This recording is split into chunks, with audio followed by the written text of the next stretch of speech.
মা যখন হঠাৎ করেই রেগে যায়। ও মা, অনেকদিন না কোনো ভালো রেস্টুরেন্টে খাওয়া দাওয়া করা হয় না। চলো না আমি আর তুমি আজকে একটা ভালো রেস্টুরেন্টে খাওয়া দাওয়া করে আসি।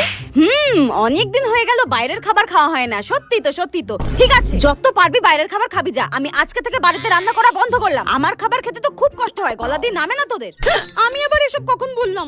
আমিও দেখবো তোর পকেটে কত টাকা আছে আর সেই টাকা দিয়ে কতদিন বাইরে খেতে পারিস। আমি আজকে থেকে রান্না বান্না বন্ধ করলাম। যা বাবা, মা এরকম রেগে গেল কেন? বিস্ফোরণ হওয়ার আগে পালাই এখান থেকে। কিছুক্ষণ পর আচ্ছা, মা আজকে এরকম রেগে আছে কেন? আইডিয়া, মাকে একটু ভালো ভালো কথা বলি, মার রাগ গলে যাবে।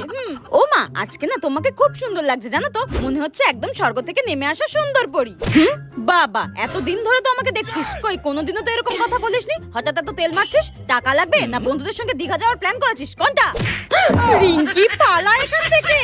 মায়েরা যতই রাগ দেখাক না কেন, ভালোবাসাটা কিন্তু একই থাকে। হ্যাপি মাদার্স ডে মা।